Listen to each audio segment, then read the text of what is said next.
This is 1680 The Crow, and you're listening to our feature presentation.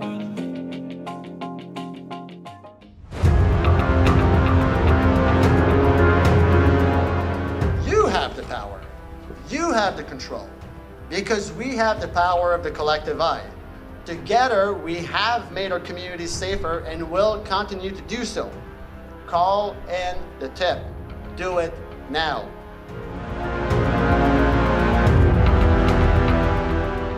That was a plea from Max Langlois to the public on how you, a member of the community, could help catch Canada's most wanted fugitives.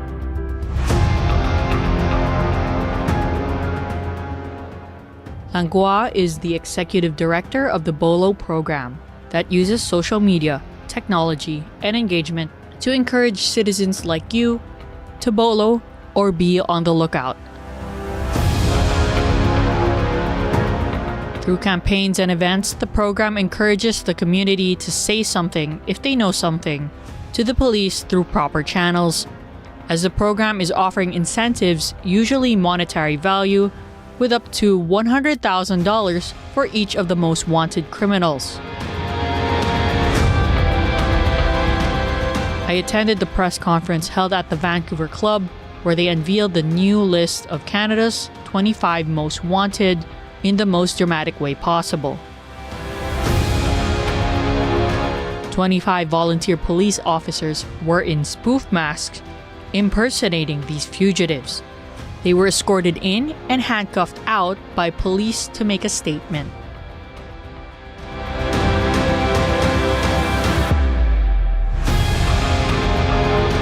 Police from all across Canada were there for the special announcement, like Vancouver Police Department Acting Deputy Chief Dale Weidman, RCMPE Division Commanding Officer Deputy Commissioner Dwayne McDonald, and Toronto Police Services Superintendent Joe Matthews, who all spoke at the event.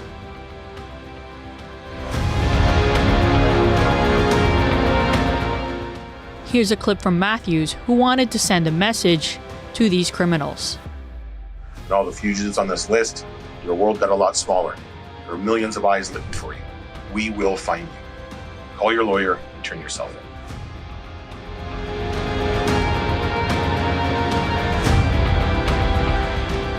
However, I had an interview with one of the speakers, Max Langlois, about what went down in the press conference and why the community should care about the program.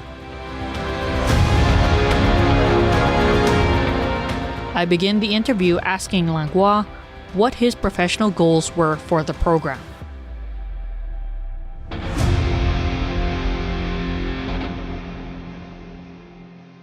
Well, there's been a lot of arrests, a lot of tips, and that's certainly what we want. You know, we want people to be on the lookout, but we want that to translate into tips, into information that make investigations progress. And it's been the case. So for me, the more the merrier. And police services, they're not looking for witnesses. They're not looking for evidence on these cases. These cases, they're ready to go to trial. They're missing the accused. And the accused can't be located, despite numerous efforts. So, you know, the more the merrier, the more visibility to these wanted notices already published by police services, the better.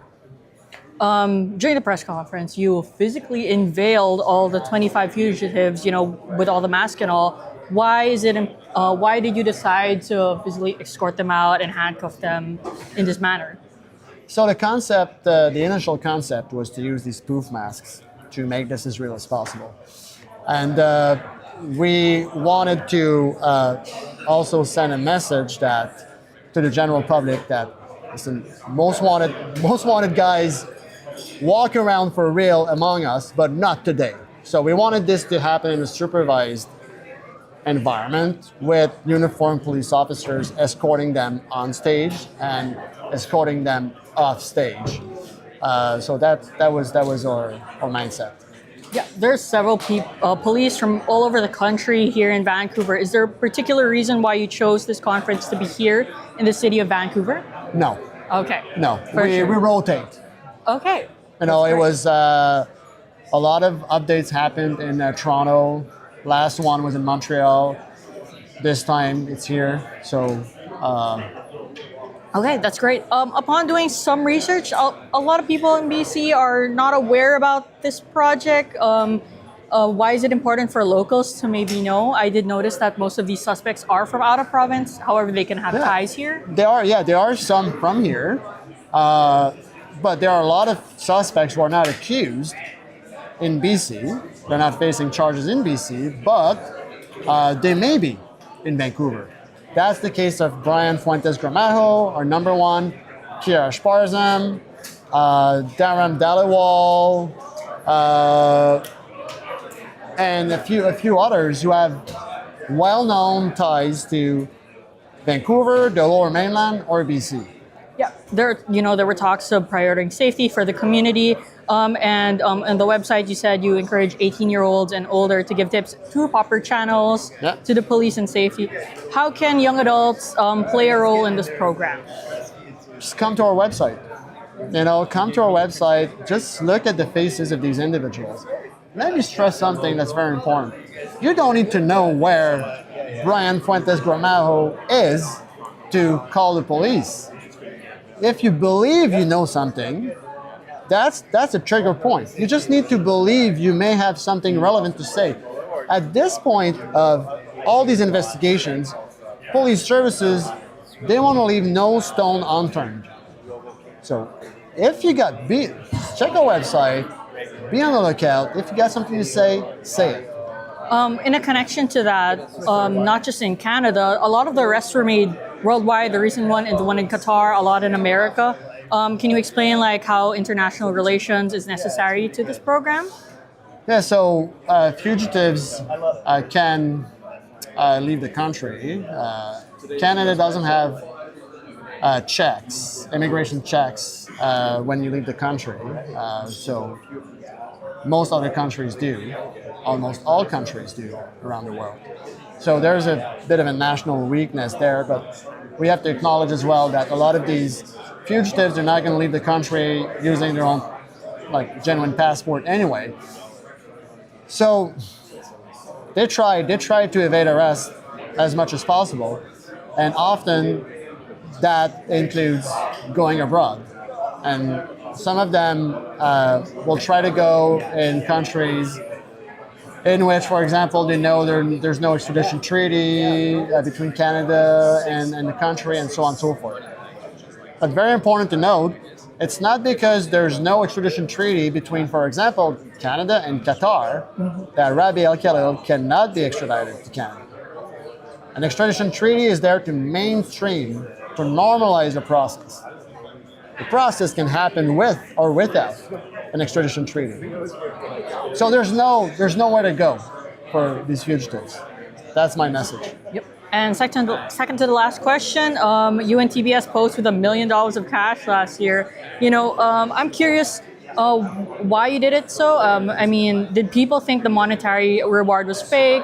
Or you weren't giving out real money? Why are these incentives necessary, and why do you say it? It's all when we update our top 25, we always try to do it with a stunt like this morning to get good coverage and generally to get people on the lookout. We read what people say on social media and everything, and it's been a pretty common comment over the years, show me the money.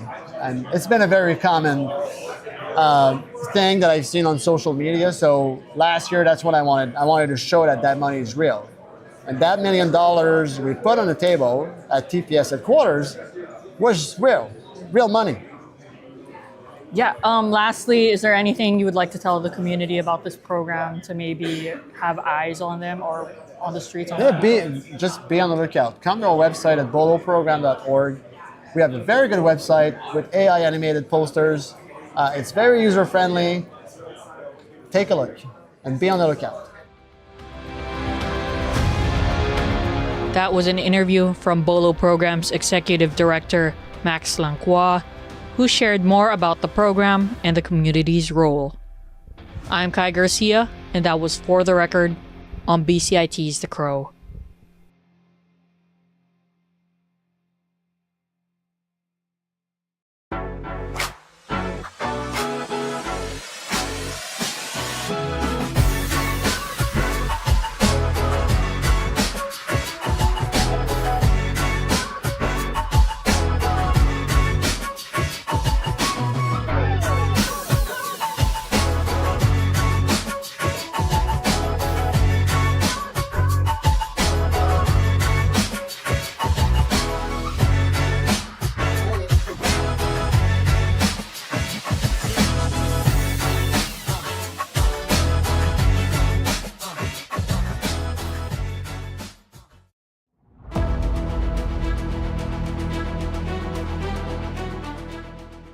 It's just been over 2 years since October 7, an incident where over 1,000 people died and hundreds of people were held hostage.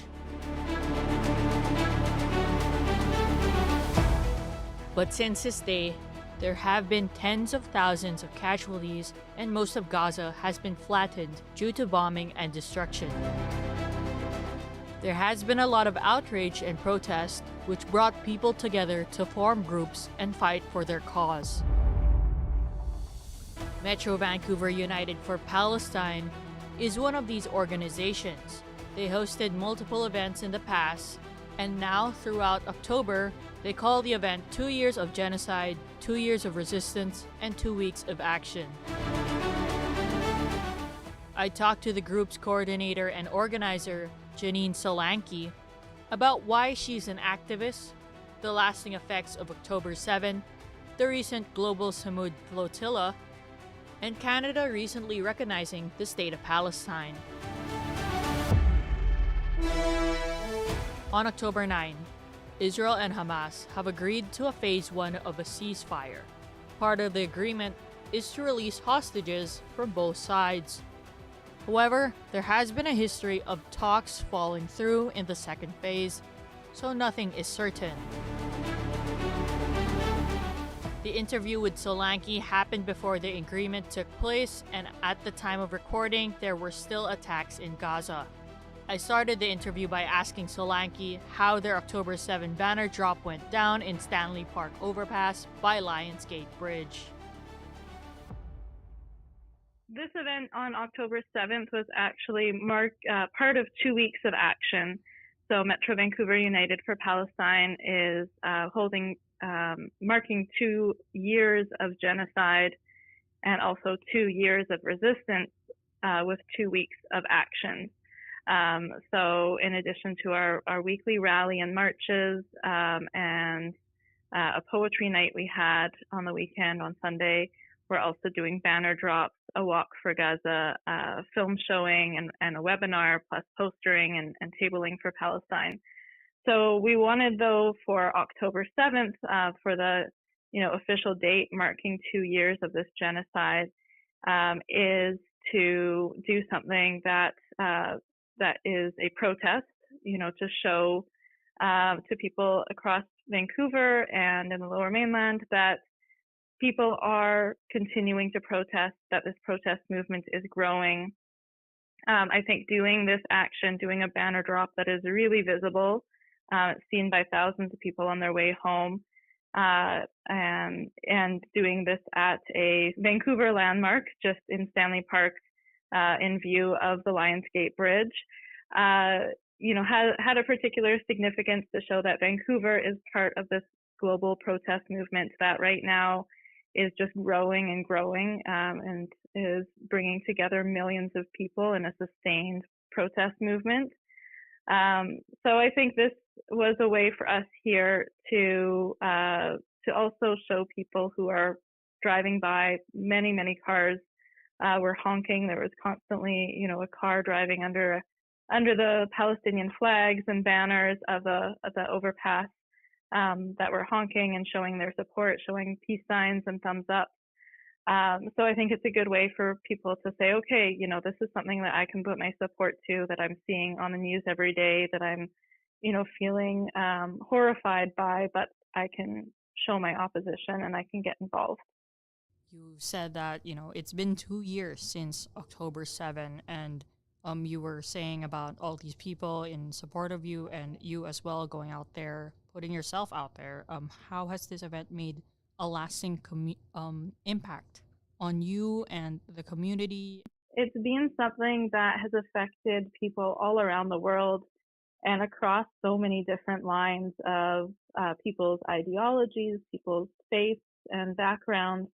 It's really something that is an issue of humanity. And every time we're out having an event, we talk to so many people that want to do something and are just looking for what to do, how to react, how to oppose this genocide that they're seeing and the horrific images that they see of, children being massacred and people starving to death in Gaza. So as myself, I'm an anti-war activist and organizer and have been for many years in Vancouver. I've seen how U.S. imperialist wars and occupations and sanctions and military operations can cause such horrific death and destruction in so many countries, especially in West Asia. But this ongoing genocide in Gaza and the increased attacks on Palestinians in the West Bank have proved, I think, to the world that Israel is not just an apartheid state, but it is built on an ideology to fully colonize and ethnically cleanse Palestinians from the land, that they are genocidal, and that there's really no argument against that, and also that they're not acting alone. I think for many people who maybe didn't even know what Palestine was a few years ago, they now know what Palestine is, know what they're struggling for, but also know that they couldn't, that Israel could not exist without the United States and Canada and other imperialists providing weapons and political support. So I think it's been a big eye-opener for really people across the board in many different communities that we're living under governments that are willing to attack our own civil and democratic rights to defend a state that they're propping up as a foothold in West Asia to launch their wars and try and gain hegemony in that region. Because we've also seen Israel and the United States not just attacking and imposing this genocide on Gaza, but also have attacked and bombed and gone to war with with Yemen, with Lebanon, with Syria, and with Iran, and even attacking Doha and Qatar. So I think it's been a huge eye-opener for people just really all around the world. You touched upon your personal stance, and you said that it's ongoing. However, how do you continue to do this and fight for this cause? Because to many people, they give up or at least feel tired. So I'm wondering on how you personally want to keep doing this, or yeah. Yeah, I think all of us in Metro Vancouver United for Palestine have been really clear that this is a long-term struggle, that even with the ceasefire in January, that we knew that this is likely going to be temporary, unfortunately, and that even if the ceasefire hadn't been broken by Israel, that it's still a long-term struggle for Palestine to have self-determination, to have real freedom.